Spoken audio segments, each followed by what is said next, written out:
Hello. कैसे हैं आप लोग। देखिए, जितने लोग भी वीडियो की तैयारी कर रहे हैं वो देख ही रहे हैं कि सुप्रीम कोर्ट में क्या चल रहा है। 11 तारीख को डेट लगी थी, तो 11 तारीख से बढ़ के आपका 15 तारीख को डेट हो गया है।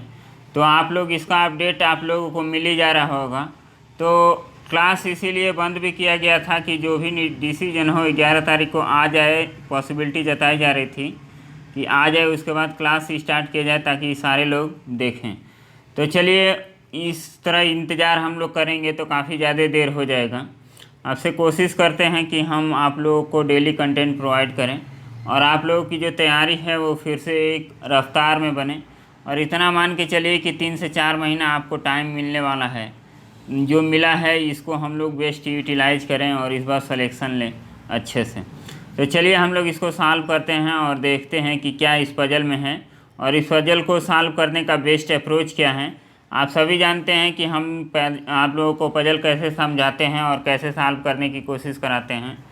हमारा बस मकसद यही रहता है कि आप लोग रीजनिंग सॉल्व करने का तरीका सीखिए। अप्रोच यदि आप लोगों में अच्छा हो जाएगा तो आप लोग रीजनिंग का फुल स्कोर करेंगे। रीजनिंग में आपको कोई दिक्कत नहीं होगी। तो हमें बस अप्रोच सीखना है। अप्रोच आप लोगों को आना चाहिए। अप्रोच जब आ जाएगा तो आप लोग रीजनिंग फुल करेंगे। चलिए तो सॉल्व करते हैं इसको। अब देखिए, लिखा है 6 लोग 6 मंजिल की एक बिल्डिंग में अलग अलग मंजिल पर रहते हैं, जिसमें 1 से 6 तक क्या है संख्या दी गई है। भूतल पर 1 है, 2 है, फिर जो सबसे ऊपर है उस पर क्या दिया गया है आपका 6 दिया गया है। तो चलिए हम लोग इसको बना लेते हैं। आप सभी जानते हैं और हमने बताया भी है कि जो भी पजल दिया जाता है उसका जो फर्स्ट 3-4 लाइन होता है वो क्या होता है इन्फॉर्मेशन होता है।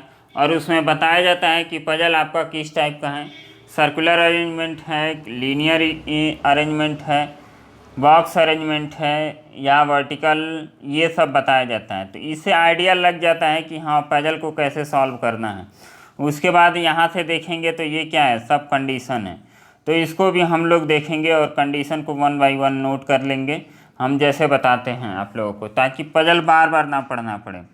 और इसी में टाइम ज़्यादा वेस्ट हो जाता है। तो हमें क्या करना है, टाइम को रिड्यूस करना है ताकि हम लोग अच्छे से सॉल्व कर पाएँ। अब देखिए इसमें क्या दिया है 6, 5, 4, 3, 2, 1 ये दिया है। तो इसको हम लोगों ने बना लिया।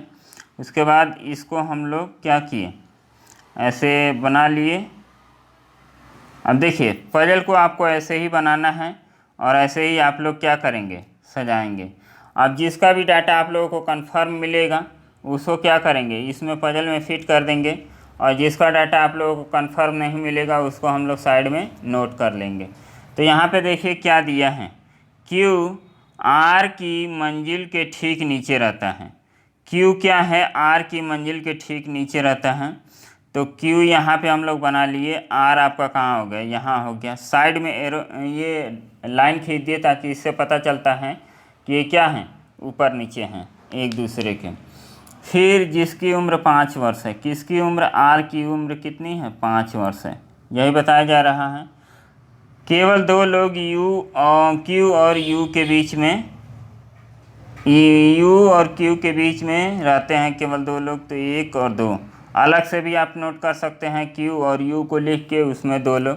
तो यहाँ पे देखिए हमने अलग ही, चलिए इसको नोट करते हैं ताकि आपको कंडीशन मर्ज ना हो, मतलब उसको मिक्स नहीं करना है। अब ये तो पता नहीं है कि क्यू के ऊपर यू होगा कि क्यू के नीचे होगा। तो जहाँ पॉसिबिलिटी है तो ये वहाँ क्या कर लेते हैं हम लोग कंडीशन नोट कर लेते हैं। यही हम आप लोगों को सिखाते भी हैं। जिसकी उम्र 10 वर्ष है वह क्यू के नीचे रहता है, मतलब क्यू के नीचे रहने वाला कहाँ रहता है, जिसकी उम्र 10 वर्ष है। अब देखिए जो 10 वर्ष का है वो कोई ज़रूरी नहीं है कि क्यू के एकदम ही नीचे रहेगा, तुरंत नीचे रहेगा कि एक स्थान छोड़ के रहेगा, 2 स्थान छोड़ के रहेगा। लेकिन इतना कन्फर्म है कि जिसकी आयु क्या है 10 वर्ष है वह क्यू के नीचे ही रहता है। यहाँ पे हम लोगों का कंडीशन क्या था, कन्फर्म था, इसलिए हमने साइड में क्या किया एक डॉट लगा दिया। यहाँ पे हम लोगों को कंफर्म नहीं है कि कहाँ होगा, इसलिए बीच में एरो लगाएंगे। तो ये सब चीज़ें आपको जानना है। फिर आगे देखिए, जिसकी उम्र 20 वर्ष है वह सबसे ऊपरी मंजिल पर रहता है। ये क्या है, कंफर्म डाटा है। तो हम लोग कन्फर्म वाले को लिख लेते हैं कि कन्फर्म कहाँ है, यहाँ है, या इसको आप यहाँ कर लीजिए, ये हो गया 20 वर्ष। फिर यश विषम संख्या वाली मंजिल पर नहीं रहता है। यश कहाँ नहीं रहता है? विषम संख्या पे नहीं रहता है, तो यश कहाँ रहता है? सम संख्या पे रहता है। तो यश को हम लोग क्या कर लेंगे? इवन कर लेंगे। चलिए आगे हम लोग देखते हैं। यश यू और क्यू के बीच वाली मंजिल पर रहता है, मतलब इन दोनों के बीच में यश रहेगा। फिर और उसकी उम्र कितनी है? 15 वर्ष है। तो उसकी उम्र कितनी है? 15 वर्ष। किसकी? यश की। अब देखिए जहाँ ये और लगा रहता है, और का मतलब होता है कि जो पहले वाला है उसके बारे में बात की जाती है। यदि जो लगा रहता है तो जो क्या होता है? बाद वाले के बाद में जो के पास जो रहता है उसके बारे में बात की जाती है। तो धीरे धीरे आप सारे ट्रिक सीख जाएंगे। चलिए, यू पी से 5 वर्ष बड़ा है। यू पी से 5 वर्ष बड़ा है। ये हो गया यू, ये हो गया, ये यदि यक्स है तो ये कितना है? यक्स प्लस 5 है। फिर टी सबसे ऊपर वाली मंजिल पर नहीं रहता है, मतलब टी कहाँ नहीं रहता है? 6वें पे नहीं रहेगा। जो टी से ठीक ऊपर रहता है वह टी से 3 साल बड़ा है, मतलब टी के ठीक ऊपर रहने वाला ये क्या है? 3 वर्ष बड़ा है, यदि टी की आयु x वर्ष है। क्यू सम संख्या पर रहता है और चौथी मंजिल पर नहीं रहता है। तो देखिए यही आपका क्या है? मेन क्लू है। यहीं से आपका पजल सॉल्व होना स्टार्ट हो जाएगा कि क्यू क्या है? एक सम संख्या पे रहता है। यहाँ आप देख रहे हैं कि क्यू के ऊपर ठीक ऊपर क्या है? आर है। तो बताइए क्यू यहाँ रहेगा? नहीं रहेगा। तो क्यू को हम लोग कहाँ रख सकते हैं? यहाँ रख सकते हैं, यहाँ रख सकते हैं, लेकिन यहाँ पे दिया है चौथी मंजिल पे क्यू नहीं होना चाहिए, तो क्यू यहाँ भी नहीं हो सकता। तो क्यू के लिए एक ही प्लेस बचा है, क्यू यहाँ रहेगा। तो ठीक ऊपर आर यहाँ रहेगा। आर की एज कितनी है? 5 है, तो 5 हम लोग लिख दिए। क्यू के नीचे क्या है? 10 वर्ष वाला है, 10 वर्ष लिख लिए। फिर आप देखेंगे क्यू और यू के बीच में 2 लोग, तो 2 लोग यहाँ यू बना दीजिए। और क्यू और यश के बीच में कौन? क्यू और यू के बीच में कौन है? यश है, तो यश को हम लोग यहाँ लिख लेंगे। हो गया। यश सम संख्या वाले नंबर पे रहता है, तो सम संख्या वाले नंबर पे भी हो गया। अब हम लोग टी को देखेंगे कि टी क्या है? सबसे लास्ट में नहीं है, तो टी आपका यहाँ हो गया। तो बचा क्यों? बच कौन गया आपका? जो बच गया उसको हम लोग रख लेंगे सबसे ऊपर। अब यहाँ पे देखिए P बच गया, तो P को हम लोग यहाँ रख लेते हैं। अब यहाँ आपका बोला है कि P की जो एज है Q से U से 5 वर्ष छोटी है, तो U की एज कितनी हो जाएगी? 25 हो जाएगी। और यश की एज दी हुई है, यश की एज कितनी है? 15 है। और T के ऊपर जो रहता है 3 साल बड़ा है, यहाँ दिया है, तो यहाँ पे कितना हो जाएगा? 13 हो जाएगा। तो देखिए कितनी आसानी से हम लोग पजल को क्या किए? सॉल्व कर लिए। तो आप भी ऐसे पजल को बनाइए और सॉल्व करिए, ताकि आप लोगों का भी क्या हो? अच्छे से पजल सॉल्व करने का तरीका, अप्रोच डेवलप हो। देखिए पजल कोई कठिन नहीं होता है, बस हमें अप्रोच सीखना है। यदि अप्रोच आप सीख गए तो क्या होगा? पजल काफ़ी आसान हो जाएगा। अब देखिए हम लोग पूरा यहाँ से लेके यहाँ तक पजल को पढ़े हैं, हमें कोई क्लू नहीं मिला है कि कहाँ से पजल को स्टार्ट करें। सबसे लास्ट में हमको क्या मिला है? क्लू मिला है कि क्यू कहाँ होगा? सम संख्या पे होगा और ये चौथी मंजिल पे नहीं होगी। तो डायरेक्ट यहीं से क्या हो गया? पजल बनना स्टार्ट हो गया। इसलिए कहा जाता है कि आप कंडीशन को क्या कीजिए? नोट कीजिए। अब कोई लड़का यहीं से स्टार्ट कर दिया होता पजल को, तो उसका काफ़ी टाइम बर्बाद हो गया होता और उसको पकड़ में नहीं आता कि हाँ हम पजल को कैसे सॉल्व करें ताकि हमारा कम से कम समय लगे। और ये अब 3 मिनट में इस पजल को सॉल्व कर सकते हैं अप्रोच से, तो वही विदाउट अप्रोच आप लोगों का 7-8 मिनट लग जाएगा। फिर भी आप इसको छोड़ देंगे फ्रस्ट्रेट होके, पजल सॉल्व नहीं होगा। तो पजल की खास बात यही है कि आप एक बार पढ़िए और दोबारा उसको पढ़ने की ज़रूरत ना पड़े। तो ये कब होगा? जब आप कंडीशन नोट करेंगे, और कंडीशन नोट करने का भी तरीका हम आप लोगों को बताते रहते हैं कि कैसे कंडीशन को नोट किया जाता है। चलिए नेक्स्ट हम लोग देखते हैं। नेक्स्ट ये भी पजल है और इस पजल को हम लोग सॉल्व करते हैं, और यहाँ पे देखते हैं कि इसमें क्या दिया हुआ है। अब देखिए कुछ व्यक्ति एक सीधी रेखा में बैठे हैं, उनमें से कुछ दक्षिण दिशा के सम्मुख हैं और कुछ उत्तर दिशा के सम्मुख हैं। सी बी के दाएं दूसरे स्थान पर है। सी जो है बी के दाएं दूसरे स्थान पर है। तो बी के दाएं, तो बी का डायरेक्शन कहाँ है हमें नहीं पता है। अब देखिए इस टाइप के क्वेश्चन में डायरेक्शन हम लोगों को नहीं पता होता है। बी ऊपर देख रहा है, उत्तर की ओर देख रहा है या दक्षिण की ओर देख रहा है, तो हम लोग क्या करते हैं, हम अपने साइड से बना लेते हैं कि इतना एज्यूम कर लेते हैं कि बी कहाँ देख रहा है, उत्तर दिशा में देख रहा है। तो देखिए यदि बी उत्तर दिशा में देखेगा तो इसका राइट किधर होगा, राइट इधर होगा, लेफ्ट इधर होगा। यदि बी दक्षिण दिशा की तरफ वो देखेगा तो इसका राइट इधर हो जाएगा, इसका लेफ्ट इधर हो जाएगा। तो करना कुछ नहीं है, इसमें ज़्यादा टेंशन लेने की ज़रूरत नहीं है। जैसे जैसे हम बता रहे हैं वैसे वैसे करते रहिए और आप लोग 200-300 पजल सॉल्व कर लेंगे तो आप लोगों को आइडिया हो जाएगा काफ़ी अच्छा, और पजल में आप लोगों को फिर से डर नहीं लगेगा। तो चलिए, सी बी के दाएं दूसरे स्थान पर बैठा है, बी के दाएं दूसरे स्थान पर, बी के दाएं दूसरे स्थान पर बैठा दिए। फिर और दोनों क्या है, विपरीत दिशा के सम्मुख हैं, ये दोनों अपोजिट हैं। तो ओपी आप लिख लेंगे, ओपी तो क्या हो जाएगा, ओपी का मतलब अपोजिट नहीं, ओडी का मतलब होता है ना, ओडी का मतलब अपोजिट डायरेक्शन। फिर देखिए आपका दिया है एफ ए के दाएं 5वें स्थान पर बैठा है और उत्तर दिशा के सम्मुख है। अब यहाँ पे आपको दिया है कि एफ क्या है, ए के दाएं 5वें स्थान पर बैठा है।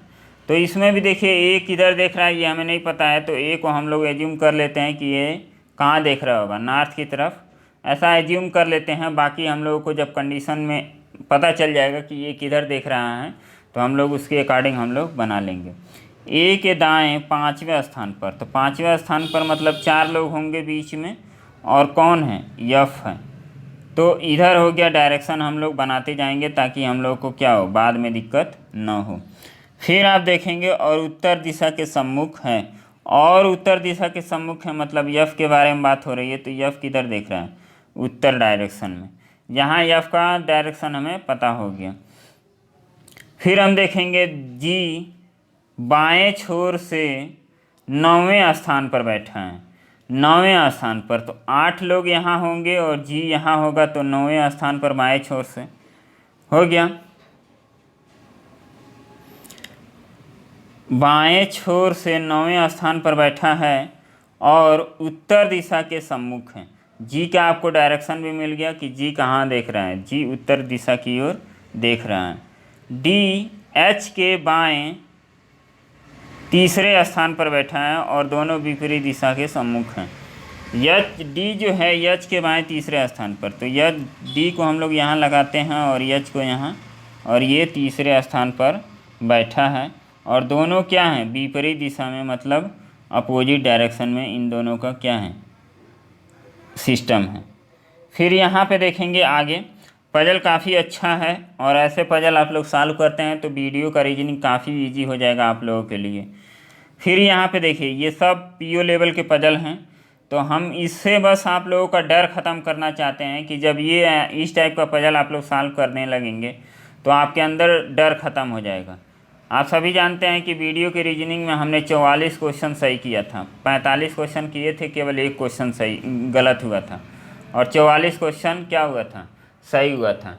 तो अप्रोच आप लोग सीखिए, क्वेश्चन से डरना नहीं है, क्वेश्चन से हमें क्या है, अपनी क्षमता दिखानी है, कि अपनी अप्रोच दिखानी है ताकि क्वेश्चन क्या है लगे, हमें आसान लगे। फिर यहाँ पे देखिए ई एफ के निकटतम दाएं बैठा है और दोनों विपरीत के सम्मुख हैं। ई एफ के निकटतम दाएं बैठा है। अब देखिए यहाँ पे एफ का तो डायरेक्शन आपको पता है, तो ई कहाँ बैठेगा, ई आपका यहीं बैठेगा। तो ई एफ के दाएं एफ के निकटतम दाएं बैठा है और दोनों विपरीत। अब देखिए एफ ये उत्तर की तरफ देख रहा है तो ई किधर देखेगा, नीचे की तरफ देखेगा, मतलब साउथ। बी डी के दाएं 10वें स्थान पर बैठा है और दोनों विपरीत दिशा के सम्मुख हैं। अब यहाँ देखिए बी और डी के बारे में दे रहा है कि बी कहाँ है? बी डी के दाएं 10वें स्थान पर। डी के दाएं 10वें स्थान पर मतलब बीच में कितने लोग होंगे? 9 लोग होंगे। तो इधर बैठा है, डी के दाएं बोला है ना, तो डी के दाएं हम लोग बनाएंगे ना। डी के दाएं इधर हो जाएगा, ये 9 लोग होंगे और ये हो गया बी, तो यहाँ बैठेगा। और दोनों कहाँ है? विपरीत दिशा में, मतलब अपोजिट डायरेक्शन। हो गया।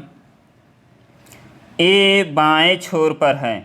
अब देखिए ए को बोला है कि बाएं छोर पर है और यच दाएं छोर पर है और दोनों उत्तर की ओर देख रहे हैं। काफ़ी आसान हो गया पजल। अभी तक हम लोगों को लग रहा था कि पजल काफ़ी कठिन है, लेकिन अब देखिए पजल हम लोग सॉल्व कर जाएंगे। अब हमें कोई दिक्कत नहीं होगी। यहाँ पे बोल दिया है कि ए कहाँ है? बाएं छोर पे है और यच कहाँ है? दाएं छोर पे है और दोनों कहाँ देख रहे हैं? उत्तर दिशा की ओर देख रहे हैं। तो हम लोग का पजल क्या हो गया? आसान हो गया। इस कंडीशन को हम लोग सॉल्व करना स्टार्ट कर देते हैं। अब देखिए ए को हम लोग यहाँ रखते हैं, ए उत्तर की तरफ देख रहा है, 4 लोगों के गैप के बाद एफ होना चाहिए। 1 2 3 4, यहाँ पे एफ हो गया। ये भी उत्तर की तरफ देख रहा है, यहाँ ई हो जाएगा। ई किधर देख रहा है? नीचे की तरफ। तो ये वाला कंडीशन तो आपका हो गया। फिर इसको ऐसे काट दिए, हो गया। ये कंडीशन हो गया। और यच कहाँ है? यच उधर है। तो अब देखिए, अब हम लोग आगे बढ़ते हैं। फिर ए और बी के बीच में कोई सीट नहीं है। जब ए यहाँ है और बाएं छोर पे है तो एक ही सीट बचता है, तो ये बी कहाँ हो जाएगा? यहाँ हो जाएगा। अब देखिए बी जब यहाँ हो गया तो ये वाला डायरेक्शन हम जब शिफ्ट करेंगे, बी के दाएं क्या है? सी है। तो इधर नीचे देखेगा तो दायां तो इधर हो जाएगा, तो इधर तो कोई जगह ही नहीं है। तो हम लोग क्या दिखाएंगे? इसको ऊपर की तरफ दिखाएंगे और सी आपका कहाँ हो जाएगा? यहाँ हो जाएगा। सी आपका यहाँ हो गया। और ये दोनों क्या है? बी और सी अपोजिट डायरेक्शन में, तो सी किधर देखेगा? नॉर्थ की तरफ देखेगा। तो ये भी आपका हो गया। अब देखिए बी और डी के बीच में 9 पर्सन थे, तो 9 पर्सन हम लोग बना देते हैं। 1 2 3 4 5, 5 लोगों का अरेंजमेंट पहले से है। 5 6 7 8 9, यहाँ पे कौन हो गया? डी हो गया। अब डी का देख रहे हैं कि ये दाएं की तरफ देख रहा है, तो दाएं यदि उत्तर की तरफ देखेंगे तो दाएं तो इधर हो जाएगा, लेकिन बी है किधर? इधर की तरफ है। तो हमने स्टार्टिंग में बताया है कि इसको क्या करेंगे? नॉर्थ की तरफ हम लोग दिखा देंगे। तो ये भी आपका कंडीशन क्या हो गया? हो गया। अब यहाँ पे बोल रहा है कि यच कहाँ है? दाएं छोर पे। यच कहाँ है? दाएं छोर पे। और यच किधर देख रहा है? उत्तर की तरफ देख रहा है। तो यच और डी के बीच में लोग कितने हैं? 2, तो ये हो गया। और यच का डायरेक्शन कहाँ है? ऊपर है। फिर अब कौन सा डायरेक्शन आपका बच गया? ये हो गया। और यहाँ दिया है एक कंडीशन और, कि जो जी है बाएं छोर से 9वें स्थान पर है। 1 2 3 4 5 6 7 8 9, तो 9वें स्थान पर जी आपका यहाँ हो गया। तो ये हम लोग का क्या हो गया? पजल सॉल्व हो गया। देखिए कितनी आसानी से हम लोग ये पजल को भी सॉल्व कर दिए। तो आप लोगों को भी ऐसे अप्रोच डेवलप करना है। आप लोगों को पजल कभी कठिन नहीं लगेगा, पजल काफ़ी आसान लगेगा और आसानी तरीके से आप लोग क्या करेंगे? सॉल्व कर जाएंगे। आप लोग मेरे साथ बने रहिए और आप लोग देखेंगे कि रीजनिंग कितना आसान हो जाता है। बस हमें तरीका नहीं पता होता है कि कैसे हम लोग रीजनिंग को सॉल्व करेंगे। अब यही पजल आप लोग सॉल्व करेंगे तो काफ़ी ज़्यादा समय आप लोगों का लग जाएगा। इसमें हमने आप लोगों को क्या बताया? बस आप लोग कंडीशन को नोट करके और कंडीशन को मर्ज करना स्टार्ट कर दीजिए। जब कंडीशन को कनेक्ट करना स्टार्ट कर देंगे तो कनेक्शन से क्या होगा? आपका पजल काफ़ी जल्दी बनेगा। शुरू में हम लोग कनेक्शन नहीं करेंगे। हम लोग जब सब लिख लेंगे तो देखेंगे कौन किससे कनेक्ट हो रहा है, उसको जोड़ते हुए आगे बढ़ जाएंगे और लास्ट में आपका पजल सॉल्व हो जाएगा। तो ये भी हम लोग का पजल क्या हो गया? सॉल्व हो गया। अब आगे देखते हैं। अब देखिए 2 पजल हमने कराया है, काफ़ी अच्छे पजल थे। यदि इस टाइप के पजल आप लोग करते हैं तो आपके वीडियो का जो एग्ज़ाम होने वाला है या फॉरेस्ट गार्ड का जो एग्ज़ाम होने वाला है, ये पजल आपको काफ़ी आसान लगेगा। तो चलिए हम लोग इस क्वेश्चन को करते हैं और इसमें देखते हैं कि क्या है। अब ये सेलॉक्स का क्वेश्चन है। केवल कुछ वाइन काजू हैं। केवल कुछ का कंडीशन हमने बताया है आप लोगों को कि केवल कुछ में क्या होता है? आपका कुछ होता भी है और कुछ नहीं भी होता है। केवल में क्या होता है? केवल में केवल ऑल हो जाता है, तो ये दोनों कंसेप्ट आप लोग देख सकते हैं, ये इस चैनल पे पड़ा हुआ है, अलग अलग वीडियो है 5-6 मिनट का। तो उससे आप लोगों का क्या होगा, काफ़ी आसान हो जाएगा। केवल कुछ वाइन काजू है, तो कुछ वाइन काजू है, इसको हम लोग बना लेते हैं, वेन डायग्राम से ही बनाते हैं। चलिए यहाँ पे हम लोग बनाते हैं ये, और ये हो गया काजू, काजू हो गया, और ये हो गया वाइन। इसमें हम लोग ये बना लेते हैं कि कुछ क्या है, नहीं भी है, या इसको ऐसे भी बना सकते हैं, यहाँ कुछ करके और इसको इससे क्रॉस कर देंगे, मतलब समथिंग और सम नॉट। सम और सम नॉट का कॉन्सेप्ट आता है केवल कुछ से। कुछ बोतल वाइन है, कुछ बोतल क्या है, वाइन है, तो कुछ बोतल वाइन है, तो हम लोग क्या करेंगे, यहाँ बना लेंगे, ये हो जाएगा बोतल का। फिर आगे हम लोग को कोई डॉट काजू नहीं है, तो कोई डॉट काजू नहीं है, इसको हम लोग क्रॉस कर देते हैं डॉट। अब हम लोग देखते हैं कि निष्कर्ष क्या दिया है, कम से कम कुछ वाइन डॉट हैं। अब देखिए वाइन यहाँ है और डॉट यहाँ है, तो क्या दोनों में कोई रिलेशन है, डायरेक्ट कोई रिलेशन नहीं है। और कम से कम का मतलब कुछ नहीं होता है, आप इसको काट दीजिए, बस यहाँ पे देखिए कुछ वाइन डॉट हैं, तो कुछ वाइन डॉट हैं, ये क्या हो गया, हम 100% नहीं बता सकते हैं, हो भी सकता है नहीं भी हो सकता है, क्योंकि हमें डायरेक्ट रिलेशन नहीं पता है। तो ये क्या हो जाएगा, गलत हो जाएगा, इसको हम लोग गलत कर देंगे। तो ये पहला क्या हो गया, गलत हो गया। सभी काजू के बोतल होने की संभावना है, सभी काजू के बोतल होने की संभावना है, तो ये क्या हो जाएगा, ये आपका क्या, ये काजू का है और ये बोतल का है, तो दोनों में देखिए क्रॉस का निशान लगा है, कहीं नहीं लगा है, तो ये संभावना में क्या होगा, ये आपका पॉसिबिलिटी में राइट हो जाएगा। सभी काजू को आप लोग क्या करेंगे, यहाँ वाइन के अंदर रख देंगे, ये वाइन बना देंगे इस पर, तभी एक फिगर क्या हो जाएगा, सही हो जाएगा। तो हम लोग जब पॉसिबिलिटी सॉल्व करते हैं तो पॉसिबिलिटी में बस यही चेक करना होता है। ये देखिए यहाँ पे संभावना हटा दीजिए कि सभी काजू बोतल हैं, तो क्या है, नहीं है, मतलब हम कह भी सकते हैं नहीं भी कह सकते हैं, तो संभावना में क्या होता है, सही हो जाता है। तो ये क्या हो जाएगा, आपका दूसरा सही हो गया। चलिए नेक्स्ट क्वेश्चन हम देखेंगे। नेक्स्ट क्या है, केवल कुछ कुत्ते। अब इसका आंसर आप लोग दीजिएगा, अभी हमने जो पजल समझाया है, जो सिलेक्ट समझाया है, उसी तरह ये भी है, तो इसमें बताइएगा कि कौन सा निष्कर्ष सही है, पहला निष्कर्ष कि दूसरा निष्कर्ष।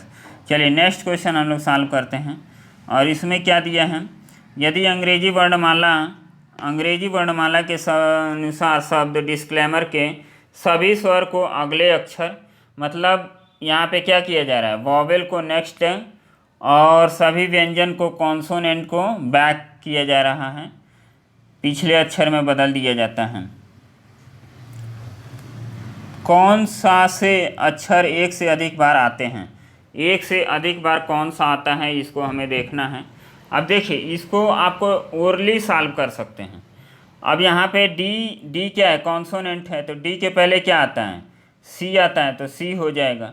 आई क्या है, वॉवेल है, आई के बाद क्या आता है, आई के बाद आता है जे। यस के पहले क्या आता है, यस के पहले आर, यस आता है, आर हो गया। फिर सी के पहले बी हो गया। यल के पहले आपका के आता है। फिर ए के बाद क्या आता है, बी आता है। आई के बाद क्या आता है, जे आता है। यम के पहले क्या आता है, आपका यल आता है, यल। फिर ई के बाद क्या आता है, यफ आता है। आर के पहले क्या आता है, क्यू आता है। तो यहाँ पे सबसे अधिक बार क्या आया है, तो यहाँ पे देख रहे हैं कि जे 2 बार और बी 2 बार, और कोई रिपीट भी नहीं हुआ है, तो पहला ऑप्शन हो जाएगा बी और जे। नेक्स्ट क्वेश्चन हम लोग देखते हैं। नेक्स्ट क्वेश्चन क्या है, नेक्स्ट क्वेश्चन को सॉल्व करते हैं। ब्लड रिलेशन का क्वेश्चन है, काफ़ी अच्छा क्वेश्चन है। 6 सदस्यों वाले एक परिवार में 3 पीढ़ियाँ हैं। नोरिया रोशन का ग्रैंड सन है। अब रोशन का ग्रैंड सन है, तो रोशन क्या हो गया,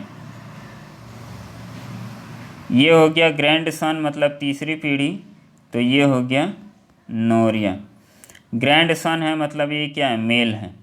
फिर जो तोसिन के साथ विवाहित है, जो का मतलब क्या होता है, पास वाला, तो ये तोसिन के साथ विवाहित है, तो ये हो गया तोसिन। ऋषिता दृष्टि की माँ है। जो ऋषिता है वो दृष्टि की माँ है। तो यहाँ पे हम लोग दृष्टि की क्या है, माँ है, तो ये क्या हो जाएगा, फीमेल हो जाएगी। जो अरविंद के साथ विवाहित हैं, दृष्टा किसके साथ विवाहित हैं, अरविंद के साथ। तो यहाँ पे अरविंद हम लिख लेते हैं। तोसीन अरविंद का पिता है। अरविंद का पिता है मतलब क्या, ये अरविंद का पिता है, ये मेल हो गया तो ये फीमेल हो गया। और इसका लड़का कौन है, अब देखिए इसके बारे में हमें नहीं, तो अरविंद मेल है कि फीमेल है इसको नहीं अभी कंफर्म किया है। तोसीन अरविंद का पिता है लेकिन अरविंद रोशन की बेटी नहीं है, कंफर्म हो गया कि अरविंद क्या है, मेल है, तो ये हो जाएगी फीमेल। तो आपका क्या हो गया, ब्लड रिलेशन सही हो गया। रोशन की बहन कौन है, तो रोशन ये है, और बहन कर है बहू, तो ये हो जाएगी दृष्टि। तो ऑप्शन नंबर सेकंड आपका राइट आंसर हो जाएगा। नेक्स्ट क्वेश्चन देखेंगे तो नेक्स्ट क्वेश्चन में क्या दिया है, ये क्या है आपका, इसमें देखिए इसमें दिया है एक व्यक्ति ने पी से उत्तर की ओर चलना शुरू किया और 15 मीटर चलने के बाद वह बिंदु ए पर पहुंचा, फिर दाएं मुड़ गया। मतलब यहाँ पी से चलना स्टार्ट किया और 15 मीटर चला, उत्तर दिशा में चलना शुरू किया और 15 मीटर चलने के बाद वह ए बिंदु पर पहुंचा, फिर वह दाएं मुड़ गया और की बिंदु पहुंचने के लिए 7 मीटर चला। यहाँ से वो 7 मीटर चला, उसके बाद वह दक्षिण दिशा में चला और यम बिंदु तक पहुंचने के लिए 10 मीटर चला। तो यहाँ से यम बिंदु पर पहुंच गया, 10 मीटर चला। फिर बिंदु यम के 5 मीटर पूर्व में है, तो यहाँ से 5 मीटर, ये कौन है, बी बैठा है। बिंदु आर बी के 22 मीटर उत्तर में है, तो बी से 22 मीटर उत्तर में है कौन, आर, तो यहाँ हम लोग लिखेंगे 22 मीटर उत्तर। बिंदु सी आर के पश्चिम में 10 मीटर दूरी पर है, तो यहाँ से हम लोग बना लेंगे ये 10 मीटर दूरी पे कौन है, सी है। तो ये देखिए क्यू और सी और यम क्या हो जाएंगे, स्ट्रेट लाइन में हो जाएंगे। पूछा क्या है, बी के संदर्भ में पी की दिशा क्या है। अब देखिए इसको हम लोगों को ज़्यादा सॉल्व भी नहीं करना था, हम लोगों को बस यही सॉल्व कर देना था कि बी के संदर्भ में पी की दिशा क्या है। तो बी आपका यहाँ है और पी आपका यहाँ है, तो क्या हो जाएगा, साउथ वेस्ट आपका आंसर आ जाएगा। तो ये हो गया हम लोग का फाइनल आंसर। यदि पूछता कि सी और क्यू के बीच में दूरी कितनी है, तो देखिए ये 10 है तो ये भी 10 है, तो मतलब सी और क्यू क्या है, स्ट्रेट लाइन में है। ये आपका कितना है, नहीं सुनिए, ये गलत, यहाँ पे 5 है तो ये भी कितना हो जाएगा आपका, 5 हो जाएगा, ये 5 मीटर हो जाएगा, ये सी हो गया। यहाँ पे 5 दिया, 10 तो इसको दिया है ना। तो अब सी और क्यू के बीच में डिस्टेंस पूछना है, तो इसको हम लोग मिला देंगे, तो 10 इसमें से घट गया तो इसकी दूरी जो हो जाएगी 12 मीटर हो जाएगी। तो ये आपका क्वेश्चन था और ये अंतिम क्वेश्चन था। आई होप कि क्वेश्चन आप लोगों को अच्छे लगे होंगे, तो आप लोग कमेंट करके बताइए कि ये कैसा क्वेश्चन रहा। और आप लोग पढ़िए, देखिए जब एग्ज़ाम होगा और इस वजह से हम भी नहीं पढ़ा पा रहे हैं सही से आप लोगों को, तो आप लोग पढ़ेंगे तो आपका क्लास डेली मिलेगा। तो चलिए मिलते हैं नेक्स्ट वीडियो में।